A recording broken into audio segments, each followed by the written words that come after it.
my workshop. My name is Robert. This video is part 4 in a series on the gear cutting attachment for my Elliott 10M shaper. But first, a big thank you to all those people that have subscribed to the channel. The reaction has been far more positive than I'd anticipated. I've now got plans to do a series of videos on the tool and cutter grinder, which I use to sharpen drills, end mills, lathe tools, anything else that needs sharpening. So please let me know in the comments if this is something that would be of interest. Back to today's video. Here I'll show you the setup for cutting helical gears on the shaper. The content ended up being a bit longer than I'd anticipated, so in this video I'll just go through the setup and preparation. I'll follow up with a video on actually cutting the gears next time. Thanks for watching. Let's get started. So here's the gear cutting attachment as we left it at the end of the last video, set up for cutting spur gears. I'm now going to reconfigure it to cut helical gears. The two changes that need to be made to this setup are the dividing head needs to be able to rotate around to the helix angle of the gear. The second thing is, because this gear wheel on the back of the dividing head will now be angled at the helix angle relative to the shaft along here, this drive needs to be adapted to enable it to pick up on that. So the first thing I'm going to do before I start is I'm going to take the tool out of the clapper because I have a nasty habit of cutting myself with it.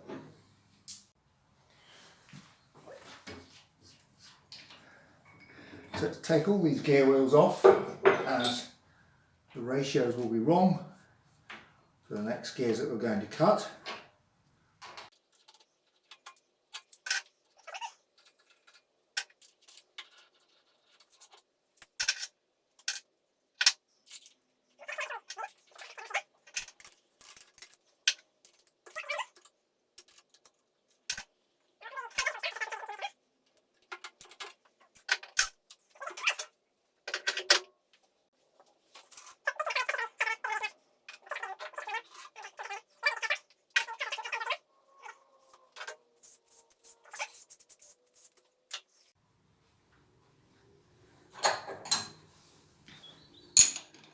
Finally,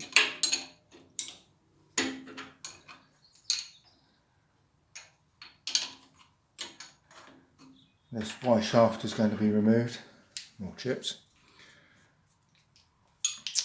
The slot just here is intended for the helical attachment because from this point here onwards to the dividing head there'll be a universal drive. Right, let's get out the parts for the helical attachment. This is the replacement shaft for the Y shaft, much shorter, as we need to add an additional length of shaft with universal joints on it.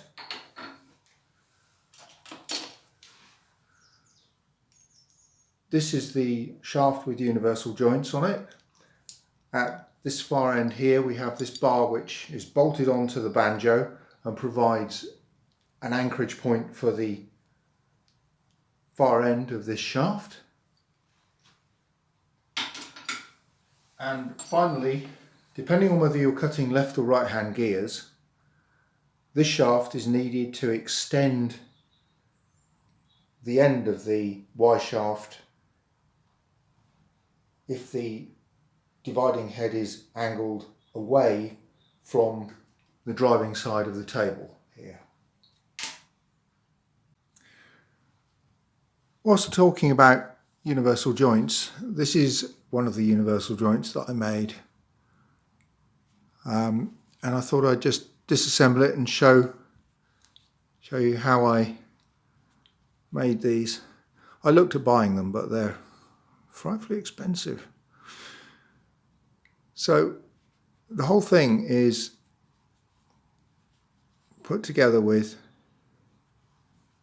basically 2 crossed pins. So if we drive that one out, what we have is a pin here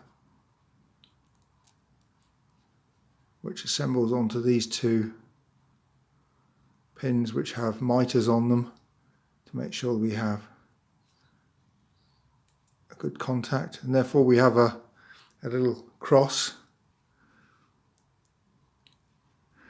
This section is a little cube which has 2 holes in it. There's not a third hole because you don't need it. And these inner faces here are ground on the tool and cutter grinder to be a nice fit, a nice smooth fit. So we take this apart again.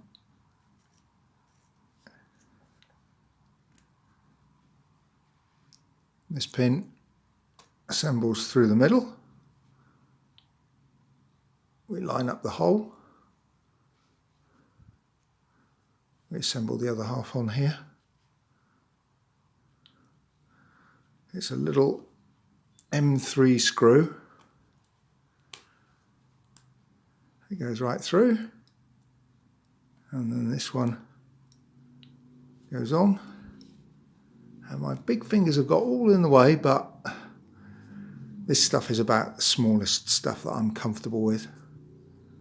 I really don't deal with stuff that my aging eyes have troubles with.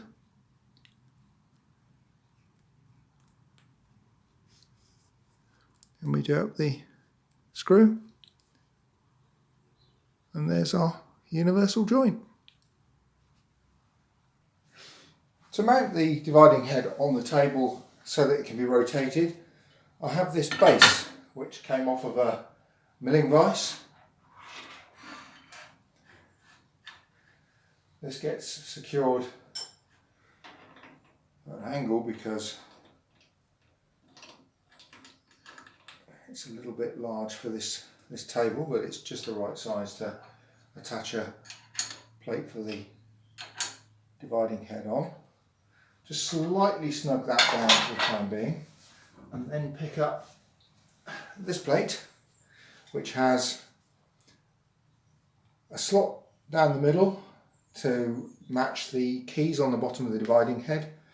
It has a recess, a circular recess here to match the register on this rotary base, and it should just sit down over there like that.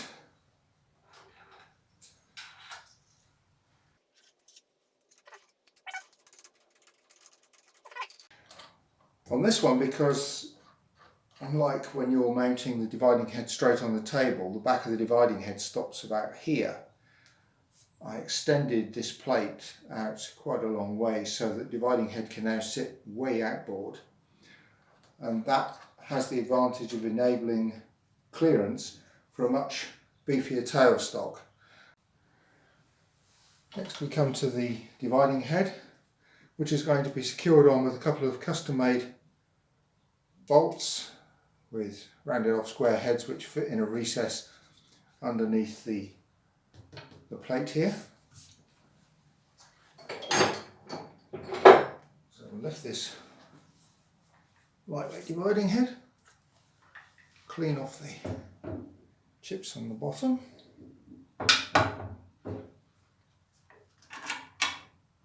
and slide it into position.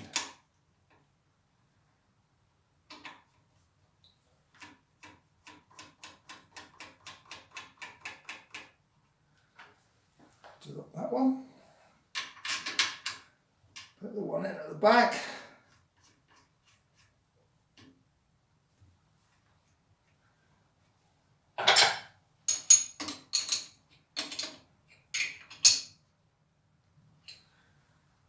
Just tighten that down.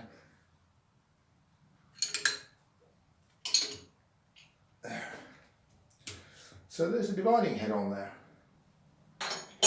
So now when it comes to time to rotate the dividing head to an angle, to set the helix angle, this whole lot just rotates one way or the other. So swinging one way will give us a left hand helix, the other way will give us a right hand helix. So I realised as I was setting it up that I was going to need to move the footstock further forward, and there weren't suitable mounting holes. So I've stripped the setup down, I've drilled the holes, and now I'm lining up the table again at 30 degrees using my 30-degree parallel. I'll use this for both the gears I'm cutting, so if it's not exactly 30 degrees, they both will be not exactly 30 degrees. I've got a couple of little blocks in the slot. I've got the angle parallel pressed up against these blocks. That one's a little bit mobile, but that one's tight. It's clamped down onto the plate using one of the mounting bolts that that holds on the dividing head. And I'm now just sweeping the edge there to make sure that that is now exactly in line. And if I move the table left and right, that will show you that indeed the DTI is in its range, and it's pretty accurate now. So I'm now going to put the dividing head back on. The dividing head uses this slot to align itself with the plate. So if this slot is at 30 degrees to the movement of the ram, the dividing head axis will be. So now the next thing we need to do is to disassemble this shaft here. This is going to be tight, so I'll take this over to the vise to remove that. We'll remove this block here, replace it with this block, which looks exactly the same, but the bush is very slightly differently sized, and get the alternative Y shaft installed. Over here in the vise, crack that loose, knock a toothbrush on the floor.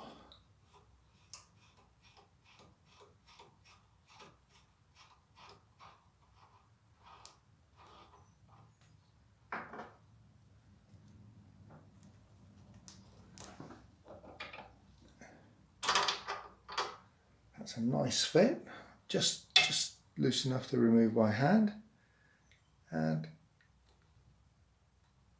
we will need to remove the key. So my go-to method for removing keys is a little milling vise like this, which I'll place on the key, tighten up the jaws, and then we can just pull it free. If it's a bit tight, a little tap with a soft blow, and remove it. So now we come to disassemble the Y shaft off of this mount. Firstly, I'll take off the paraphernalia on this end, and it'll become clear now why there's a reducer here from 3/4 down to, what's about 1/2 inch, something like that.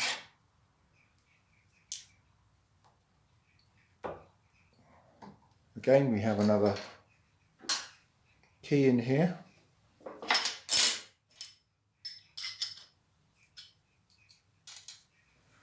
Which we need to remove.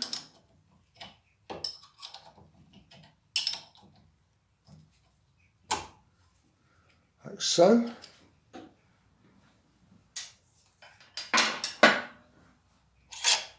That's basically removed. And now I can get in the back and remove a couple of cap screws.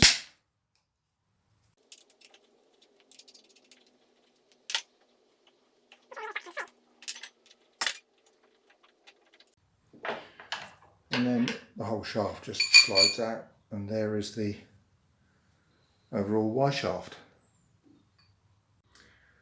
So we've now relocated this in the vise. We can take this alternative shorter shaft, place that in there, put the other bearing block back on, and then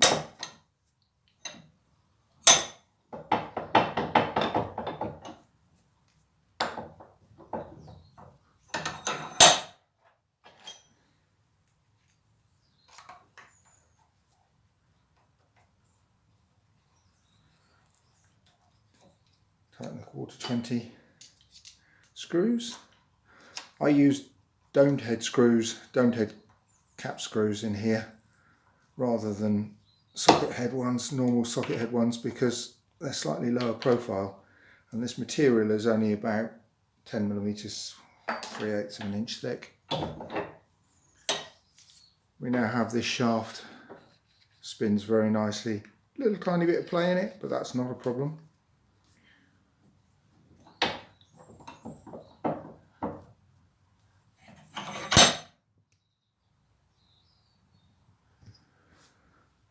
And then on this end, locate the key that we took out of the other shaft. Get some of the chips.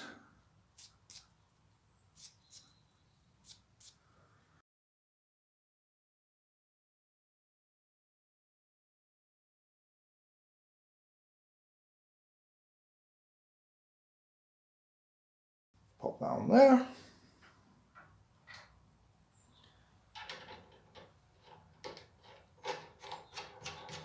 And on with this nut.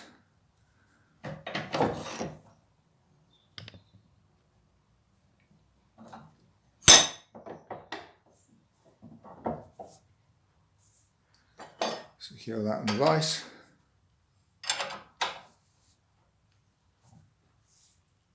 And nip it up tight. Back over at the shaper, I'll put the 2 T-nuts with associated studs on there.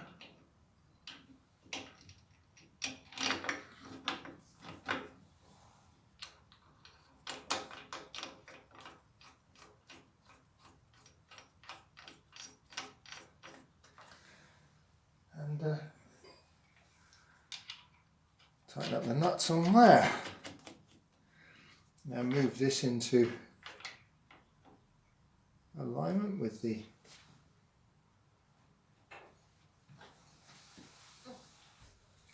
other helical.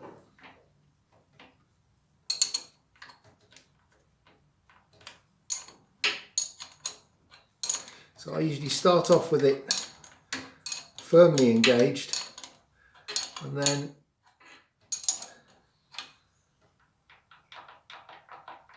back it off after a while. We should just try that first.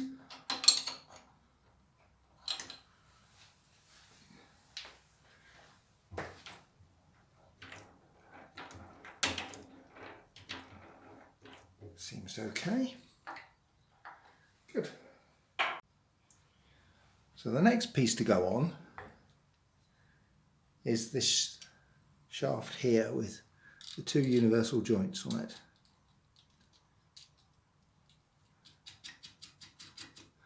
Start off with a lock nut, and then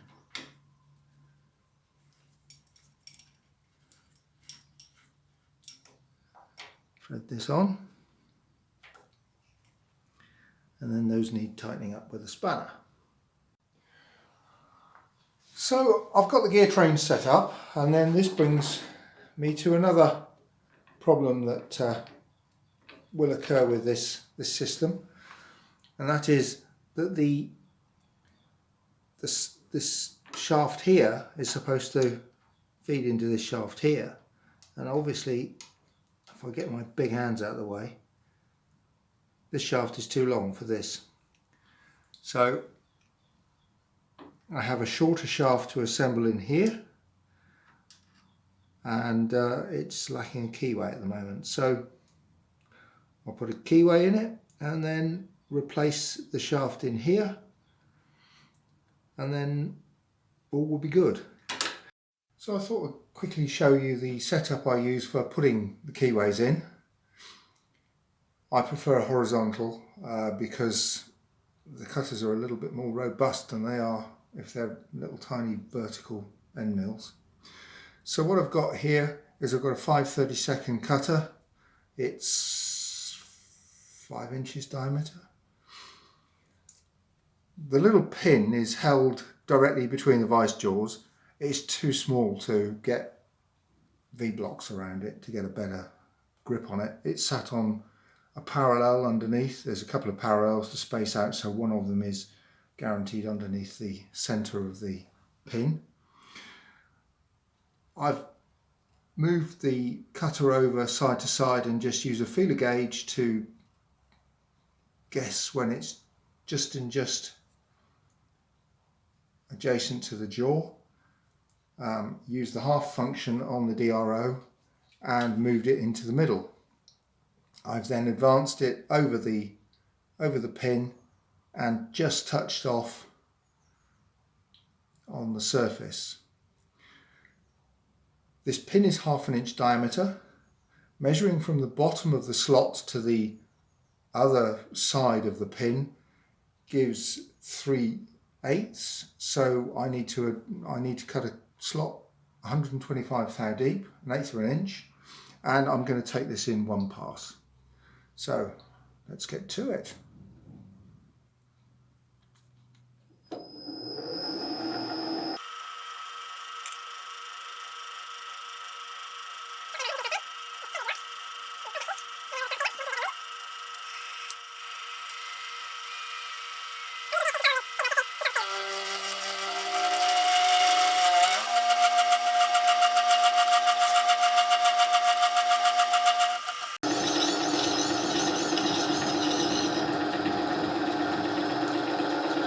Lots of vibration, but the slot looks nice and clean, and I've stopped it just before the end. Done. And here's a view of the pin. Stuck down in there with a nice slot in it. The slot extends to about here for full depth, and then gradually winds up with the curvature of the cutter. So the dividing head is back on. I now have the shorter shaft installed on the banjo. I'll now try and arrange this to all line up and try and plug it all together.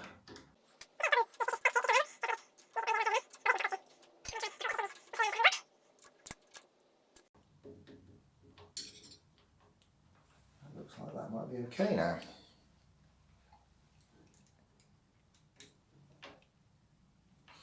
So, take two. There we go.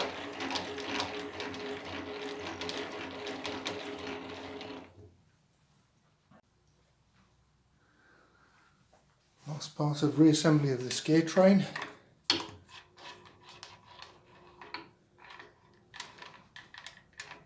Put the 45 tooth gear back on here.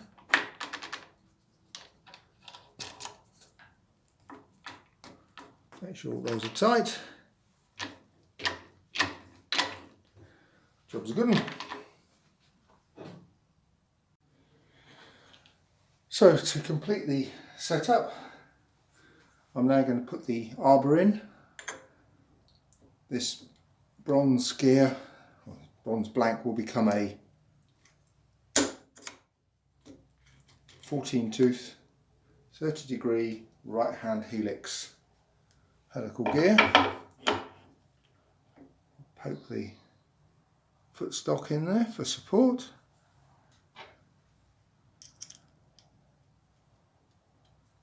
And nip up these 1/4 20 screws.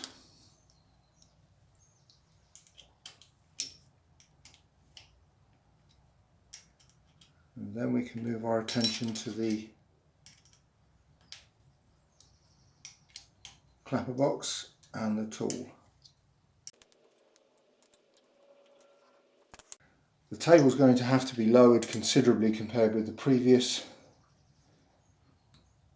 gear because the dividing head is now sat 2 inches further up than it was before. So without further ado,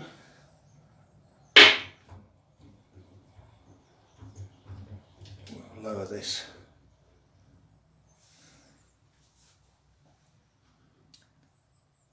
And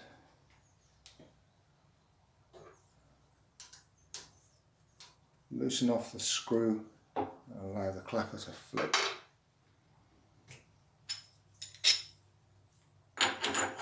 And reinstall the tool holder.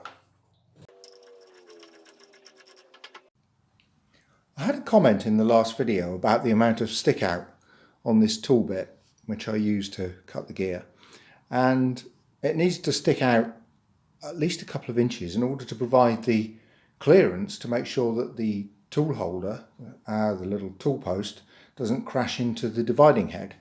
But I agree, it's a lot of stick out and it's not going to make anything any more rigid.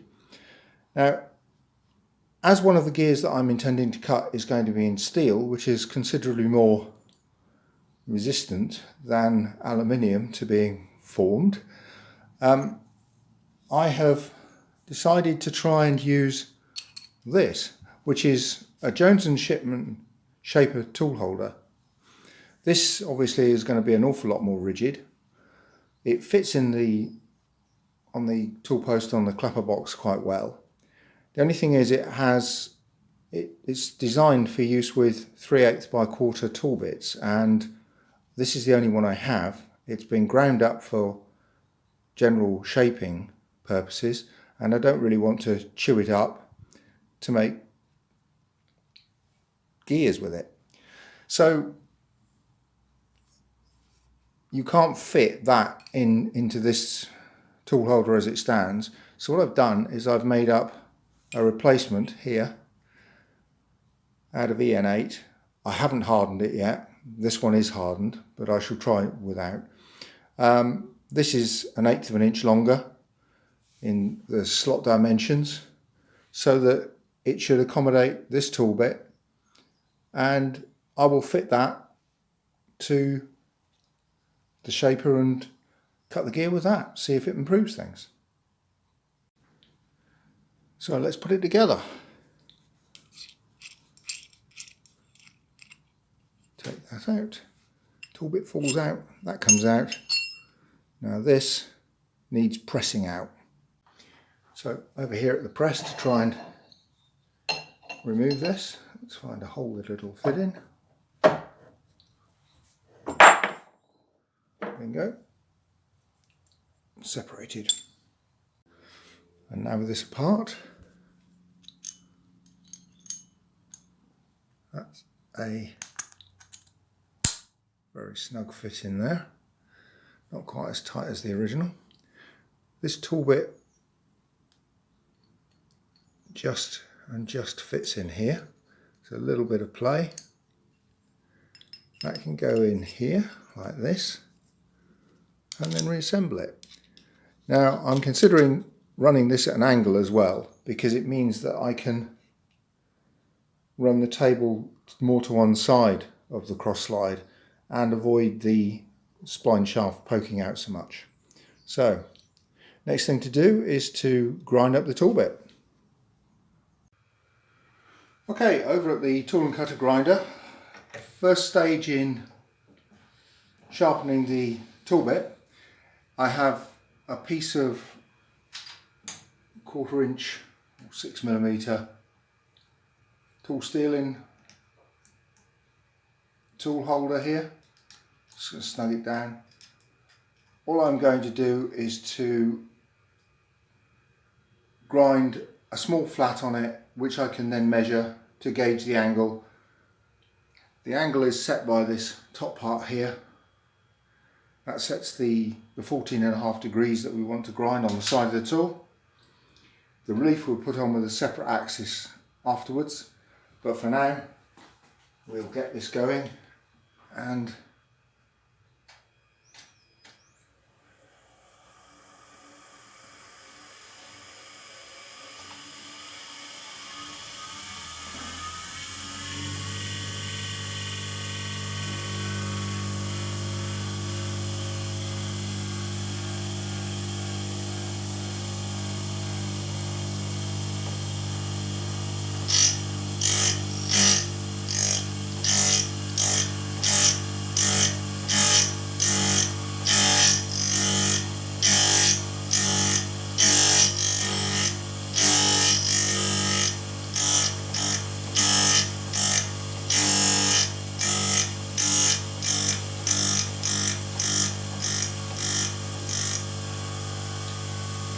should establish enough to measure with a protractor. Let's turn off the grinding wheel.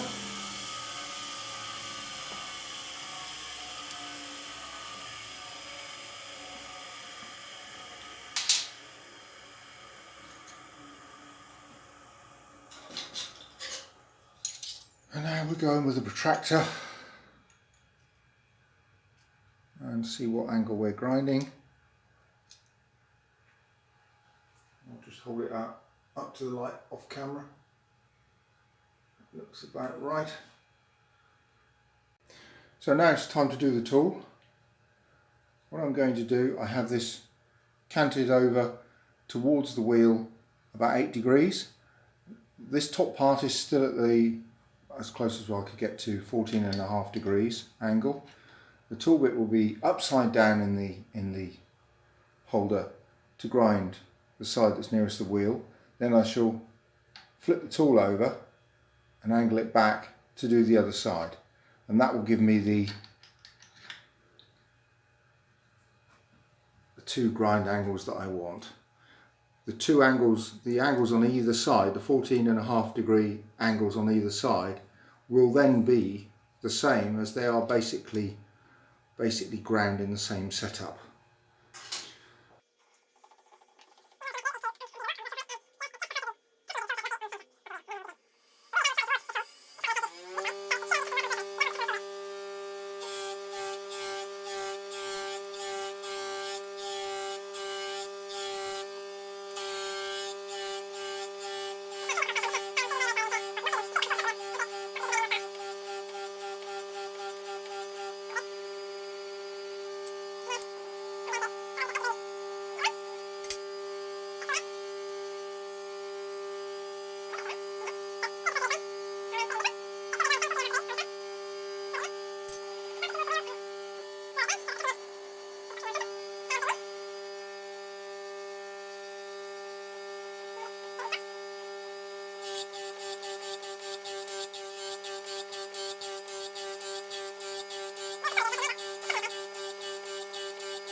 So here we are with the tool bit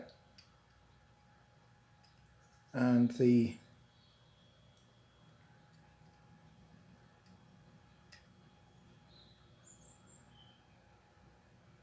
tool bit won't rock from side to side there. So it's pretty much whatever that says, which is, if I get it to focus on that,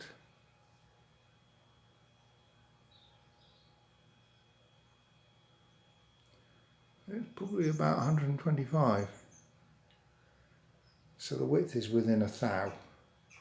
I will just give it a wipe on a diamond stone just to bring it to length, and then that will do. There's our tool.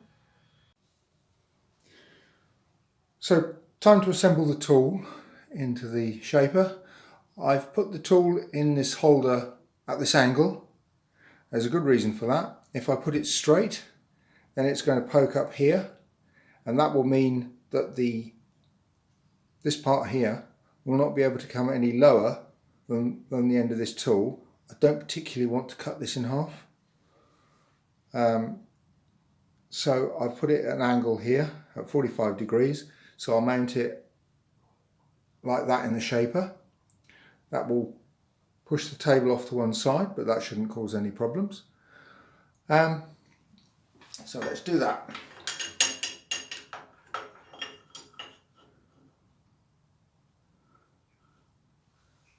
So that's about right. Now, I'll bring you in for a different angle in a minute. Firstly, first port of call is just to use a square on top of a 1, 2, 3 block and just eyeball the tool to see that it is approximately square.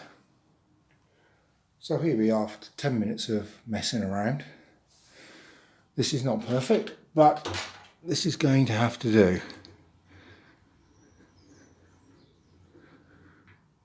That's within 0.04 over a distance of about an inch. Mix up the units there. It's about 1/2 an inch. And if I wiggle the stand, you can see that the DTI is indeed in its operating range.